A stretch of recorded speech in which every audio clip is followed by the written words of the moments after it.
하느님께서는 청하기도 전에 우리에게 무엇이 필요한지를 이미 알고 계신다. 그러니 하느님께 꾸준히 청하면 하느님께서 들어주실 것이다 라고 예수님께서는 말씀하십니다. 기도라는 것은 마음을 담아서 하는 거죠. 어떤 마음으로 어떻게 청하는지를 알아야 되는데, 기도를 제대로 하기 위해서는 무엇이 중요할까요? 그저 열심히 하느님께 청한다고 해서 기도가 제대로 될까요? 하느님이 누구신지를 알아야만 그 기도가 제대로 될 수 있다는 것을 우린 분명히 마음 깊이 새겨야 합니다. 그냥 간절히 청한다는 것은 쉽지가 않죠. 막연한 기도는 쉽지가 않아요.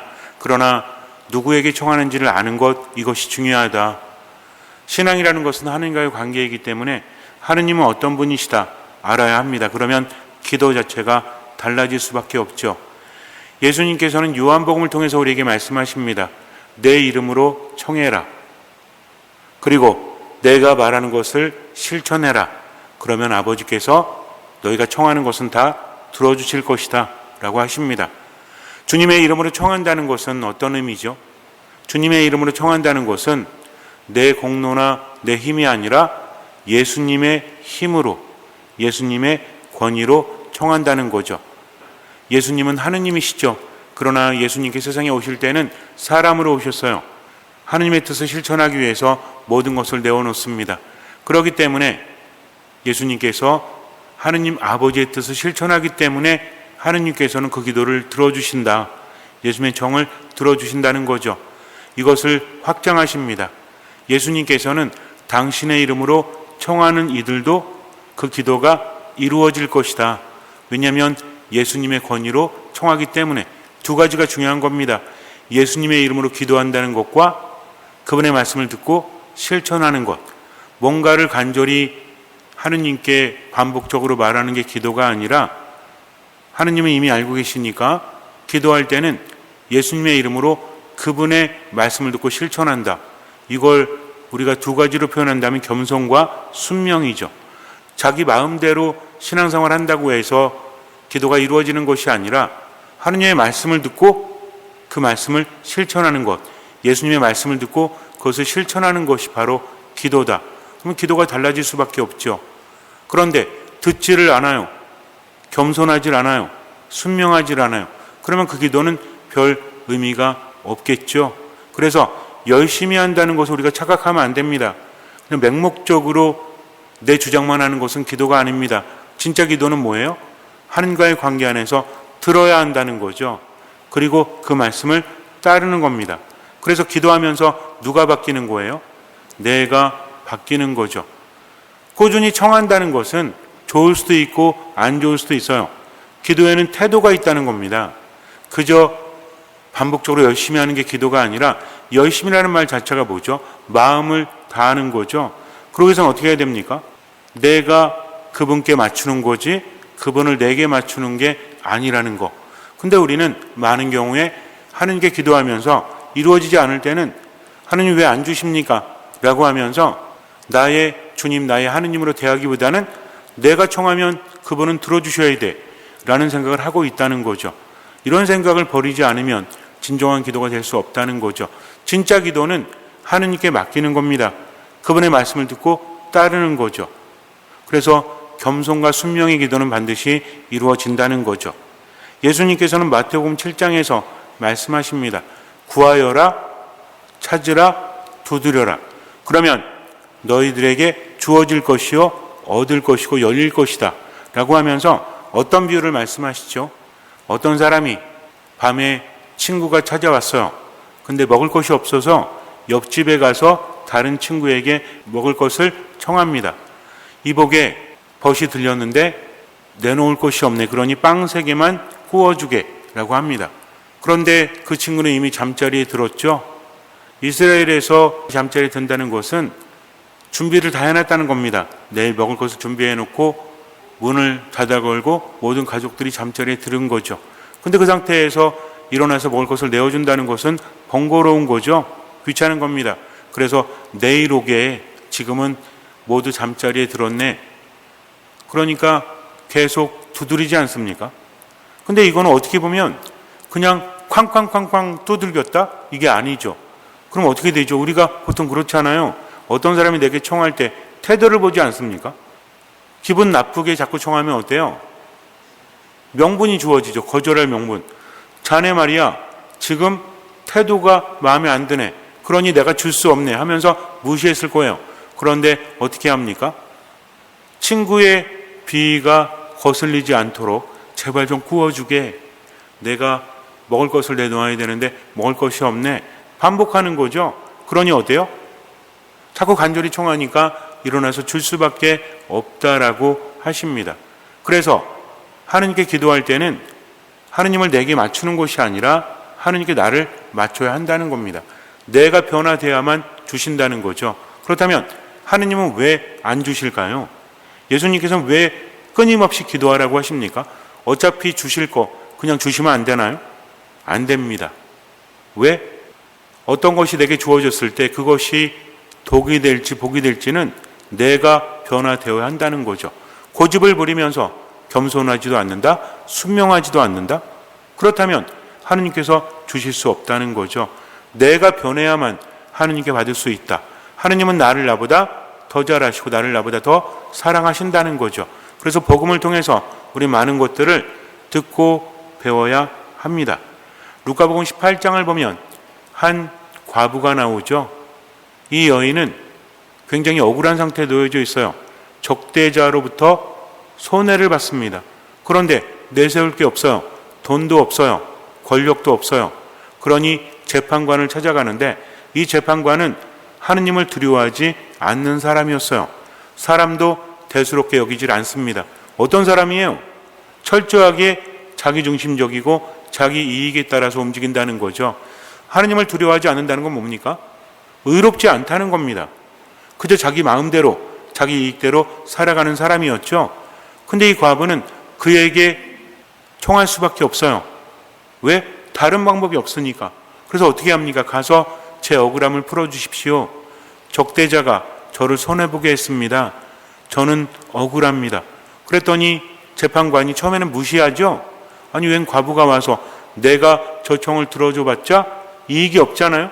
그냥 무시합니다. 이 여인이 어떻게 합니까? 가는 데마다 나타나는 거죠.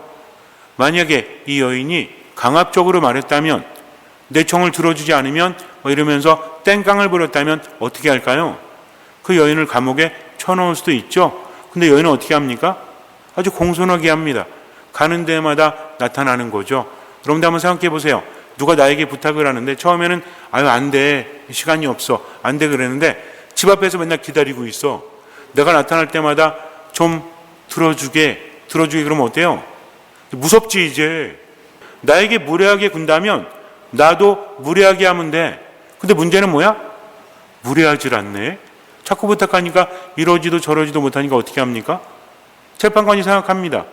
아니 계속 나를 귀찮게 할 거야. 이러다가 내가 말라 죽을지도 몰라. 차라리 나에게 무례하게 대했다면 나도 확 어떻게 해버릴 텐데 그렇게 하지 않으니까 이게 무서운 거죠. 어떤 얘기인지 아시겠죠? 상대방이 왜 무서운 거 계속 귀찮게 할 것 같으니까 아유 들어줘야 되겠다 하면서 먼저 해주지 않습니까? 그래서 예수님께서는 이렇게 말씀하시는 거예요. 꾸준히 청하되 그 기준을 어디에 두는지를 우리가 알아야 합니다. 하느님께 무조건 청한다고 받을 수 있는 것이 아니라 청하면은 태도가 중요하다는 거죠. 어떻게 청해야 됩니까? 하느님께 맞추는 거죠. 내 청을 들어주실 분은 하느님뿐이 없어. 그렇다면 어떻게 하면 하느님 마음에 들 수 있을까? 이것을 생각하는 것이 바로 신앙입니다. 우린 분명히 알고 있죠. 하느님은 나를 나보다 더 잘하시고 나를 나보다 더 사랑하신다면, 그렇다면 그분의 뜻에 따르는 거죠. 믿음이라는 것은 나의 심장을 하느님께 드린다라는 라틴어 어원을 가지고 있다고 했습니다. 그래도 이 말을 몰라도 상관없어요. 하느님은 나를 나보다 더 잘하시는 분, 하느님은 나를 나보다 더 사랑하시는 분이 무조건 저분께 맡겨야 되겠다. 저분이 안 주시면 기다리는 거죠. 저분이 주시면 감사하게 받는 거죠. 그러면서 하느님의 뜻대로 살아가는 것이 바로 신앙이다. 그래서 하느님을 내게 맞추는 것이 아니라 나를 하느님께 맞추는 겁니다. 예수님께서 티로와 시돈 지방으로 가시는데, 그 사이를 가시는데 가나안 여자가 튀어나와서 예수님께 부탁을 합니다. 제 딸이 마귀에 들려서 호되게 고생하고 있습니다. 마귀에 들렸다는 건 뭐죠? 마귀에 들렸다는 것은 인간성이 무너져 버리는 거죠.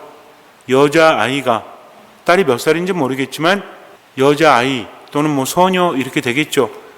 아니면 뭐 나이가 많을 수도 있겠지만 어쨌든, 그런데 마귀에 들렸다? 인생이 완전히 망가진 거죠. 엄마는 어때요? 딸을 볼 때마다 마음이 너무나 아프죠.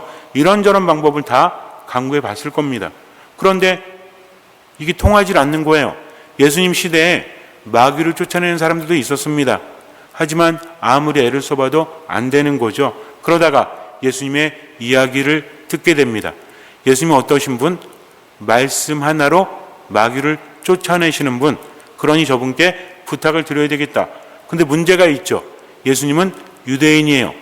여인은 가나안 사람입니다. 가나안은 유대인들이 별로 좋아하지 않는 곳입니다. 왜냐하면 혼종으로 섞여 있었기 때문에. 이스라엘 역사를 본다면 이스라엘이 유배를 떠날 때 있죠. 이때 유배를 진행했던 강대국에서 이스라엘 백성들을 혼탁하게 만들려고, 유대인들은 순수 혈통이라는 것을 굉장히 자랑하지 않습니까? 그런데 이것을 흐려놓기 위해서 이민족들을 이주하게 만들어서 가나안에 살게 했다. 그럼 어떻게 되죠? 이스라엘 사람들과 섞이지 않습니까? 그러면 순수한 혈통이 아닌 거죠. 이것을 이스라엘 사람들은 굉장히 싫어했다는 겁니다. 그렇기 때문에 가나안 사람들에 대해서 무시하는 경향이 있었고 이방인들에 대해서 별로 좋아하지 않았다는 거죠. 지금도 이스라엘에 가면 극성주의자 또는 뭐 열혈주의자 이런 분들이 있죠. 그래서 뭐 라피라든지 뭐 이런 사람들이 있잖아요. 다 그런 건 아니지만 유대인들 중에서 유대인 복장을 하고 지나가는 사람들이 있는데 이 사람들을 보면 이방인들과 섞이지 않으려고 부딪히려고 하지도 않아요. 엘리베이터도 타면 서로 이렇게 몸을 피합니다. 기분이 별로 안 좋죠. 이거 모르면. 알면 기분이 안 좋지. 모르는 분은 어때?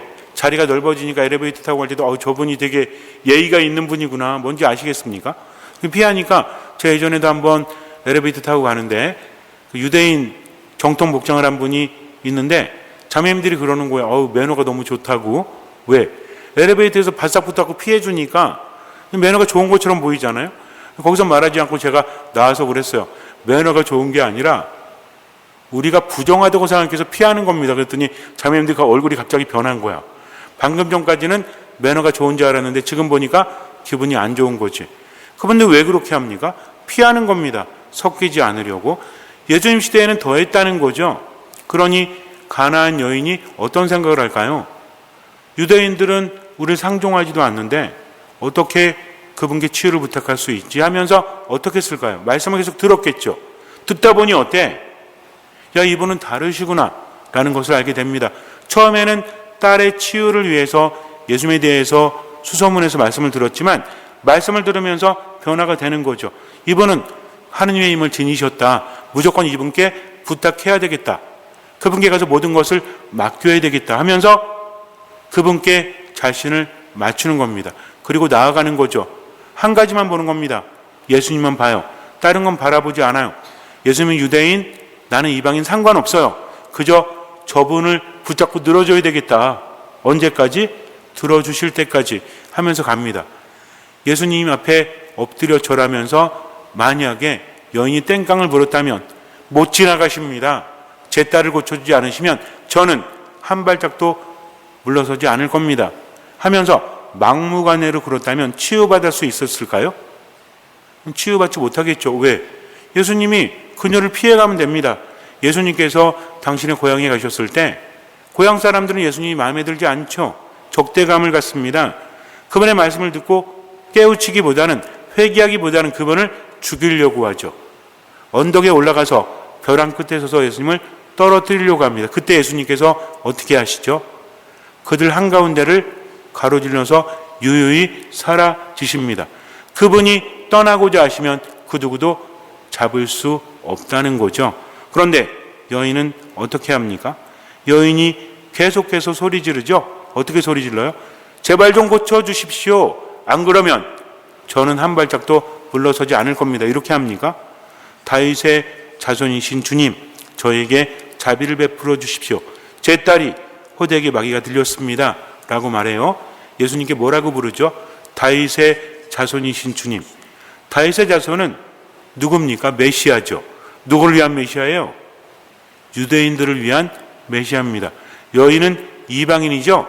그런데도 다윗의 자손이라고 불러요. 이것은 상당히 의미가 있는 겁니다. 유대인임을 인정하는 거죠. 그러면서도 뭘 베풀어 주십시오? 저에게 자비를 베풀어 주십시오. 다윗의 자손을 기다렸던 율법학자들, 바리사이들은 오히려 다윗의 자손이신 예수님, 메시아를 알아보지 못하죠. 그래서 어떻게 합니까? 계속 시비 걸잖아요. 율법을 어겼느니 정결법을 어겼느니 하면서 시비 걸지 않습니까? 예수님의 기적을 보고서도 어때요? 그분의 말씀을 듣고 기적을 봤다면 깨달아야지. 이런 기적은 하느님이 아니시면 할 수가 없다. 예수님이 기적을 행하실 때마다 어떻게 하시죠? 누구의 권위로서? 내가 너에게 말한다. 내가 하고자 하니 깨끗하게 되어라. 그 사람에게서 썩 나가라. 마귀를 쫓을 때도, 나병 환자를 치유하실 때도 예수님의 권위를 말씀하지 않으십니까? 그럼 예수님이 누구시란 말이에요? 하느님의 권위를 지니신 분, 하느님이시다라는 말입니다. 하느님이시라는 것을 알아보지 못해도 그분께로부터 하느님의 힘이 나온다는 것을 알아봐야지. 그럼 어떻게 하면 되죠? 그분을 따르면 되죠. 근데 오히려 어떻게 합니까?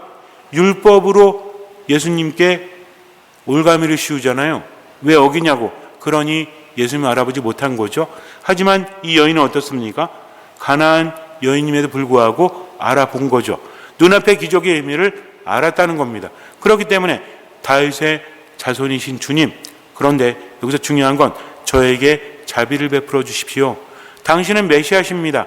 저는 이방인입니다. 어쩌면 저에게 그 힘이 안 올지도 몰라요. 왜?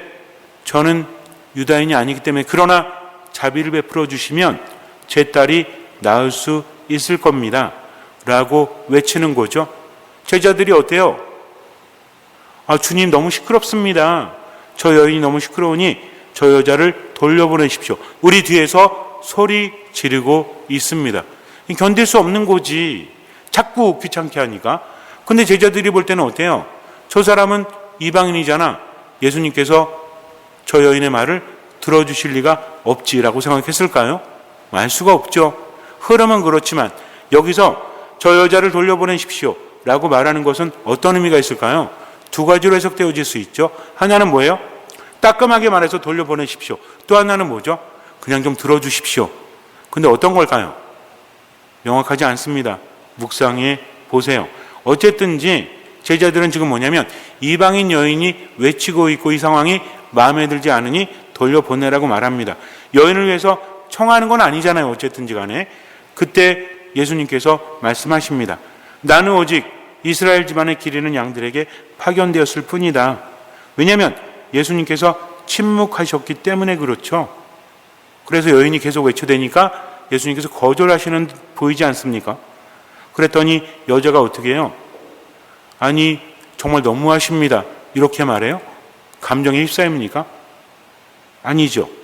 예수님께 와 엎드려 절합니다. 기회를 노린 거죠. 뒤에서 외치다가 예수님께서 침묵하셨을 때는 그냥 외치기만 했는데 그분이 멈춰서 돌아서 말씀하시니까 기회를 본 거죠. 어떻게 보느냐가 중요한 겁니다. 저분이 멈추셨다. 이제 기회다. 그러니 온전히 저분 앞에 가야 되겠다면서 어떻게 합니까? 엎드려 절하며. 이게 뭔지 아십니까?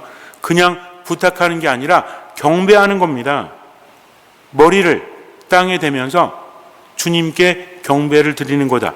주님 저를 도와주십시오. 주님이라고 부르지 않습니까? 그때 예수님께서는 어떻게 하세요?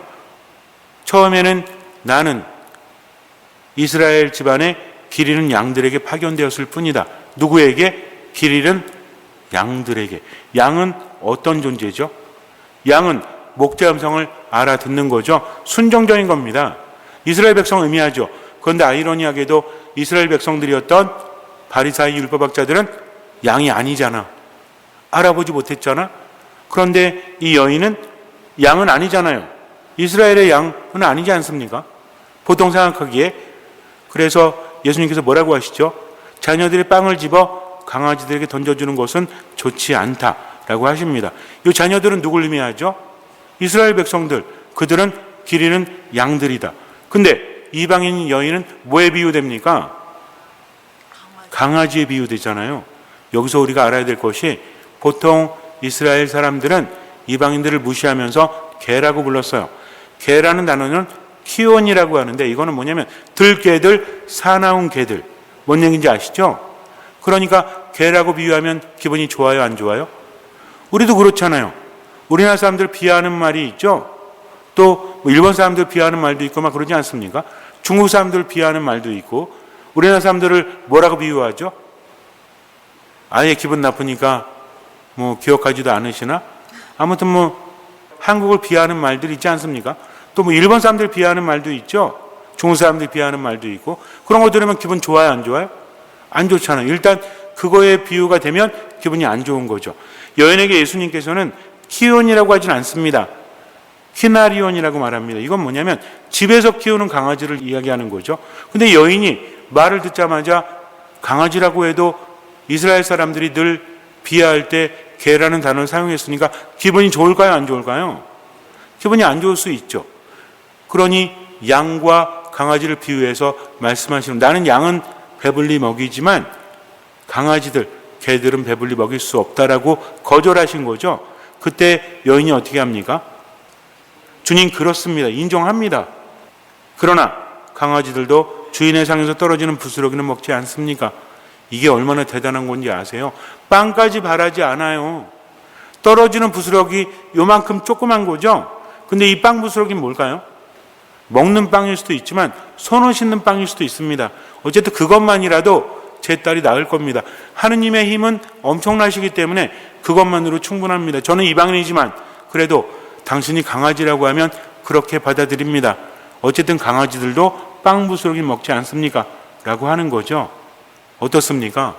그렇게 잘해주었던 이스라엘 사람들은 예수님을 알아보지 못하는데 오히려 이 여인은 예수님을 알아봤다는 거죠. 예수님은 누구시다? 하느님이시다. 그러니 어떻게 합니까?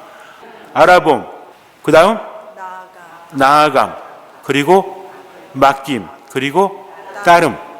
신앙은 따라하세요. 알아봄, 나아감, 맡김, 따름. 누굴 알아보는 거죠? 예수님이 하느님이심을 알아보는 겁니다. 우리에게 너무나 당연하지만 당시엔 이게 도전이었다는 거죠. 예수님이 하느님이시라면 예수님의 말씀은 하느님의 말씀이니까 그 말씀을 듣고 따르는 게 신앙이다. 그러니 예수님을 알아봤으면 그분께 나아가는 겁니다. 그리고 맡기는 거죠. 예수님께서 파수로 매주를 쓴다고 하면 그렇습니다 라고 하는 거죠. 온전히 맡기는 겁니다. 그리고 따르는 거죠. 근데 이게요, 옆에서 볼 때는 예수님이 그 여인의 청을 거절하는 듯 보이지만 실제로 예수님과 여인의 대화는 다른 의미를 담고 있다. 어쩌면 이 말씀은 제자들 들으라는 말씀이 아니었을까요? 너희들이 생각하는 그런 혈통이 아니라, 피가 아니라 무엇으로? 믿음으로. 믿음은 뭡니까? 예수님이 하느님이신 줄을 알아보는 거죠. 그분께 나아가는 거죠. 모든 것을 맡기는 거죠.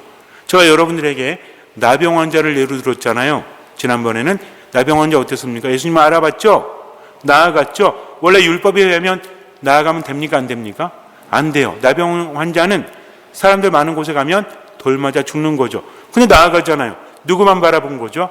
예수님만 바라본 겁니다. 이 여인은 어땠어요? 여인도 마찬가지지. 나는 이방인, 저분은 유대인. 이게 중요한 게 아니라 저분은 하느님의 힘을 가지셨다. 그러니 온전히 맡겨야 되겠다. 생각도 감정도 맡기고 무조건 따라야 되겠다. 이게 신앙입니다. 그러니 예수님께 나아가서 강아지라고 하면 저 강아지 맞아요. 그런데 강아지도 빵 부스러기는 먹습니다. 주인의 식탁에서 떨어지는 빵 부스러기는 먹습니다. 하면서 온전히 맡긴 거죠. 뭐가 떠오르십니까? 저는 이게 떠올라요. 요한복음 2장을 보면 카나의 혼인잔치에서 예수님과 성모님이 잔치에 참여하고 있었죠. 근데 술이 떨어졌어. 성모님께서는 예수님께 힘이 있다는 걸 아시죠? 와서 술이 다 떨어졌다는구나. 그랬더니 예수님 뭐라고 하십니까? 아직 제 때가 오지 않았습니다. 그것이 저와 당신과 무슨 상관입니까? 그랬더니 성모님이 어떻게 하세요? 내가 어렵게 말했는데 청을 들어주지 않는구나. 슬프다. 그렇게 열심히 키웠는데 무슨 의미가 있지? 흑 그러십니까? 사람들을 불러서 그가 시키는 대로 하여라 라고 말합니다. 이거라는 거죠. 예수님의 말씀 안에서 어떻게 받아들이느냐, 받아들이는 겁니다. 그리고 그분께 맡기는 거죠. 그냥 해주십시오라고 땡깡 부르는 게 아니라 그가 시키는 대로 하여라 라고 하는 겁니다. 여인도 마찬가지잖아요. 정말 무례하지 않게 주님께 맡겼던 거죠. 그래서 기적이 일어납니다. 마르코복음 10장을 보면 바르티메오라는 소경이 나와요. 이 사람이 구걸을 하고 있다가 예수님께서 지나가시는 얘기를 듣죠. 그러니까 어떻게 합니까? 다윗의 자손이시여 자비를 베풀어 주십시오. 그랬더니 사람들이 뭐라고 합니까? 조용히 좀 해. 지금 이렇게 떠들면 안 되지. 왜 시끄러우니까. 근데 바르티메오는 어떻게 합니까? 바르티메오 이름도 없어. 아니 신부님, 바르티메오가 이름 아닙니까? 바르티메오가 이름이 아닙니다.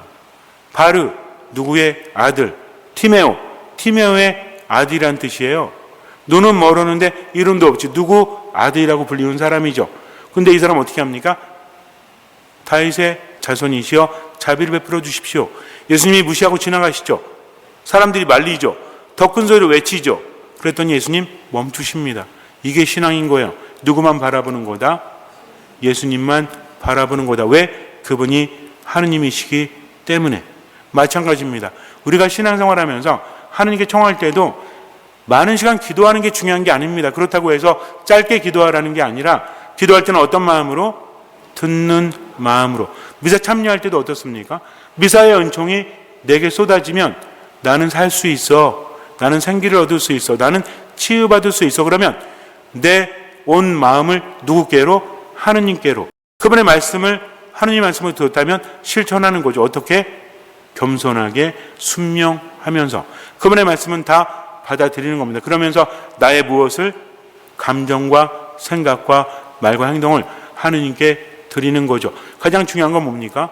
하느님은 나를 나보다 더 잘 아시고 나를 나보다 더 사랑하시니 그분이 들어주지 않으면 그래도 맡기는 거죠. 그러면서 누가 변화되죠? 내가 변화되는 겁니다. 기도하면서 나는 변화되지 않으면서 하느님께 청한다면 백날 그렇게 해도 의미가 없다. 그래서 하느님은 주려고 하시는데 그래서 내가 변하기를 바라신다. 기억하세요. 하느님께 청할 때는 무례하지 않게 모든 것을 그분께 맡기고 누가 변화되면서? 내가 변화되면서 얼마만큼? 할 수 있는 만큼, 또 얼마만큼? 보이는 만큼 나머지는 맡기는 거죠. 잠시 눈을 감으세요. 마테오가 전한 거룩한 복음입니다. 그때 예수님께서 티로와 시돈 지방으로 물러가셨다.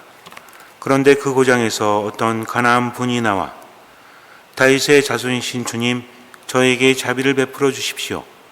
제 딸이 호되게 마귀가 들렸습니다. 하고 소리 질렀다. 예수님께서는 한마디도 대답하지 않으셨다. 제자들이 다가와 말하였다. 저 여자를 돌려보내십시오. 우리 뒤에서 소리 지르고 있습니다. 그제야 예수님께서 나는 오직 이스라엘 집안에 길 잃은 양들에게 파견되었을 뿐이다. 하고 대답하셨다. 그러나 그 여자는 예수님께 와 엎드려 절하며 주님, 저를 도와주십시오 하고 청하였다. 예수님께서는 자녀들의 빵을 집어 강아지들에게 던져주는 것은 좋지 않다 하고 말씀하셨다. 그러자 그 여자가 주님, 그렇습니다. 그러나 강아지들도 주인의 상에서 떨어지는 부스러기는 먹습니다 하고 말하였다. 그때 예수님께서 그 여자에게 말씀하셨다. 아, 여인아, 내 믿음이 참으로 크구나. 내가 바라온 대로 될 것이다. 바로 그 시간에 그 여자의 딸이 나았다. 가나안 여인은 예수님을 알아보았습니다. 그렇기 때문에 모든 것을 맡기는 거죠. 어쩌면 기분이 안 좋을 수 있죠. 그러나 기분이 안 좋은 게 아닙니다.